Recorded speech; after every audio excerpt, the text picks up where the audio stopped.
Eu quero iniciar a minha fala hoje saudando, senhor presidente, os 27 estudantes classificados para o programa Jovem Senador de 2018. Tomaram posse hoje, nesta casa, para um mandato de uma semana. Sempre uma razão de alegria ver esses jovens tendo a oportunidade de conhecer de perto o Senado e do seu interesse pela política e pela representação política. Quero saudar especialmente a representante da Bahia, a jovem senadora Laiane Michele Silva Souza, minha colega senadora, do Colégio Estadual Antônio Figueiredo, no município de Ibiaçucê, orientada pela professora Ana Maria Cardoso da Silva. Que seja bem-vinda. Parabenizo ainda os 3 primeiros classificados do concurso de redação, os estudantes Laniene Lorane de Sá Andrade, de Senhor Hipólito, no Piauí, em primeiro lugar, Mateus Moura Carabolante, de São Francisco, de São Paulo, e Luana Coutinho da Silva, de Igarapé-Açu, no Pará. Segundo e terceiros lugares. Mas todos, sem exceção, merecem nosso abraço e recepção calorosa. Afinal, são 27 escolhidos entre 190 mil redações inscritas, recorde do projeto, e cuja temática escolhida agora foram os 30 anos da Constituição Federal. E eu, como constituinte federal, fico muito satisfeita de ver essa juventude se interessando e já escrevendo sobre o tema e tendo a oportunidade, a possibilidade de um olhar analítico sobre a experiência da Constituição brasileira, tão necessária de ser defendida. Fico ainda mais feliz de ver que 19 jovens senadoras tomam posse hoje nessa casa.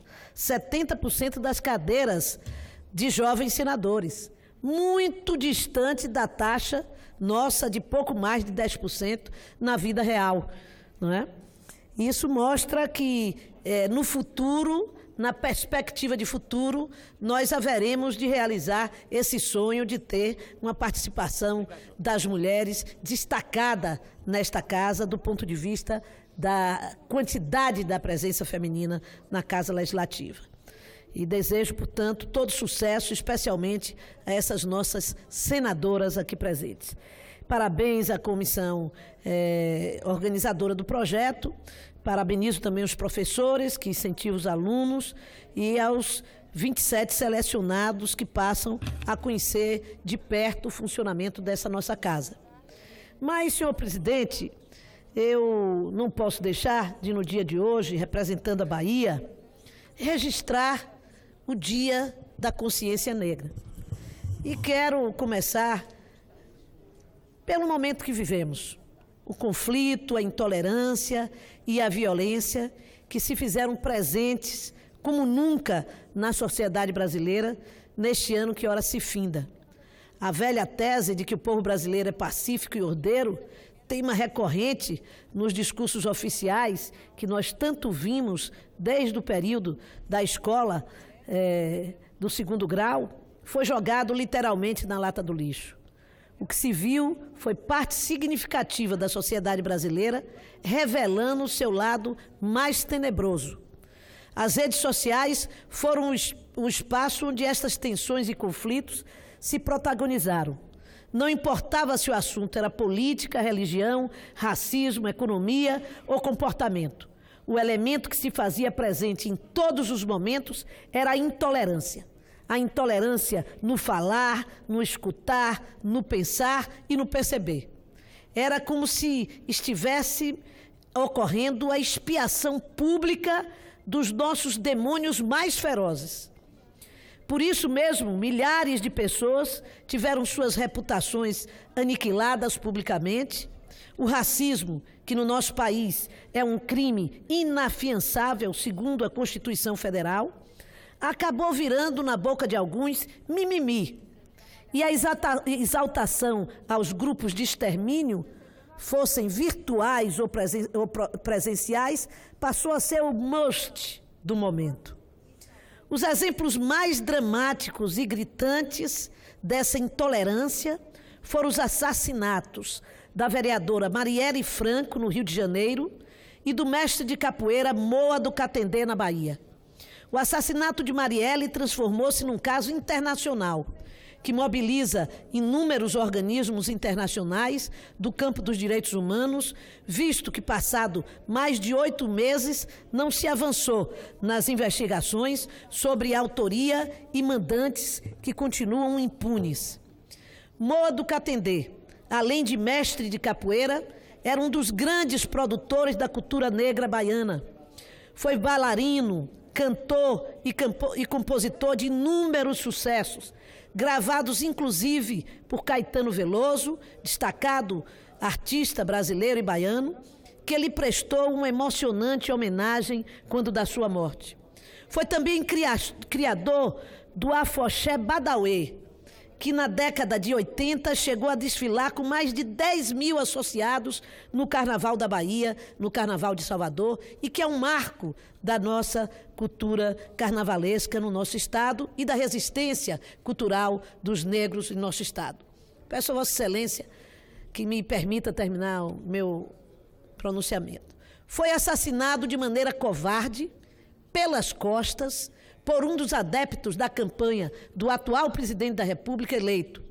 Era a data da eleição e ele estava comemorando, discutindo no bar o seu posicionamento em defesa de Haddad, que ganhou na Bahia, assim como ganhou no seu estado, e ele foi hostilizado e depois barbaramente, covardemente assassinado com facadas por um homem que lhe apunhalou pelas costas. Jogando por terra e negando tudo que foi conquistado duramente na Constituição de 88. Democracia, respeito à diversidade, aos direitos humanos e à liberdade de expressão. Apesar dessa catarse coletiva que ainda estamos vivendo, parcela significativa da sociedade brasileira tem resistido bravamente a embarcar nesse trem dos horrores. E, nesse sentido, tem lutado de forma firme e corajosa contra esse verdadeiro culto à barbárie que se está espalhando o país afora. São homens e mulheres, negros e brancos, pobres e ricos, nordestinos e sulistas, que acreditam firmemente de que a liberdade, a igualdade e a fraternidade são bens universais e que devem ser cultivados e assegurados também no Brasil. Por isso mesmo vale a pena lembrar que nesse mês de novembro de 2018, novembro negro para 54% da população brasileira, assim que definimos, também estamos celebrando os 220 anos da Revolta dos Búzios, movimento libertário que em 1798 tentou colocar a Bahia na agenda civilizatória do mundo ocidental.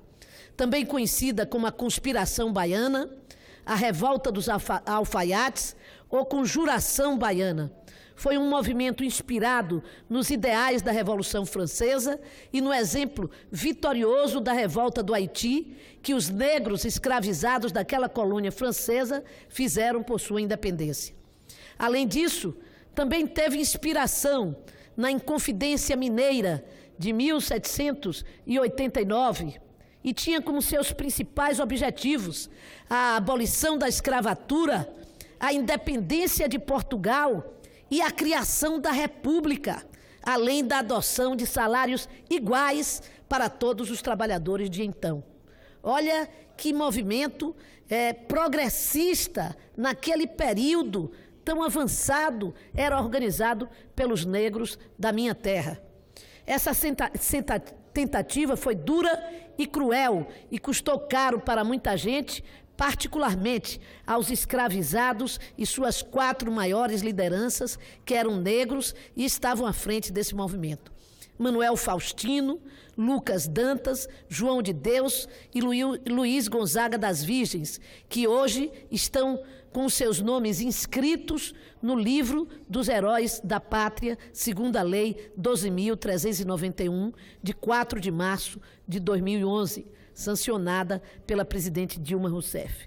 Além de terem sido condenados por traição ao Império Português, foram enforcados e esquartejados em praça pública na cidade do Salvador, capital do estado que tenho a honra de representar neste Senado.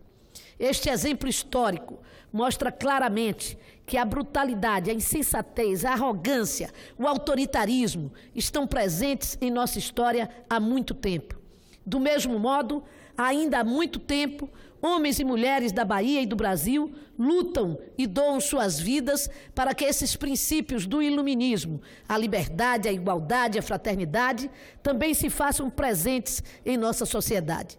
Nesse sentido, os exemplos deixados pelos 4 mártires da Revolta dos Búzios, assim como o exemplo de Zumbi dos Palmares, é de que, independente do desafio, a luta continua. Vou finalizar, presidente. Por isso, ao celebrarmos mais um ano, o mês da consciência negra em nosso país, tendo nosso grande herói, Zumbi dos Palmares, como referência maior, invocamos mais uma vez as bandeiras da liberdade, igualdade e fraternidade, não como uma remissão ao passado ou figura de retórica, mas para que sirvam como nossos faróis do presente a iluminar esses tempos sombrios, violentos e virulentos que estamos vivendo.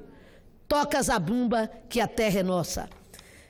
Assim, senhor presidente, encerro dizendo que, por minha iniciativa, uma senadora da terra da Bahia negra, que se reconhece como sendo a terra onde há mais negros em nosso país e a cidade do Salvador a cidade mais negra fora da África, que eu criei, juntamente com o senador Paim, aqui no Senado, com a aprovação de todos vocês, de todos nós, a comenda senador Abdias Nascimento, que é entregue anualmente a personalidades que tenham dado uma contribuição relevante à proteção e à promoção da cultura afro-brasileira. Já foram diversas pessoas nesses anos todos agraciados por esta comenda, e eu quero agradecer ao Senado e aos senadores esse esforço de contribuição à preservação da cultura negra em nosso país. E uma justa homenagem ao comendador senador Abdias Nascimento, que marcou a sua vida na luta contra o racismo. 18 personalidades foram agraciadas. Esse ano, infelizmente, em função da eleição, o Conselho não pôde se reunir a tempo, mas eu não posso deixar de dizer que a nossa luta contra o racismo, contra a discriminação, se afirma cada vez mais no 20 de novembro e que nós, aqui no Senado, nunca deixamos esta data passar sem um registro da luta que marca a vida e a Constituição e a civilização e a identidade do povo brasileiro. Muito obrigada.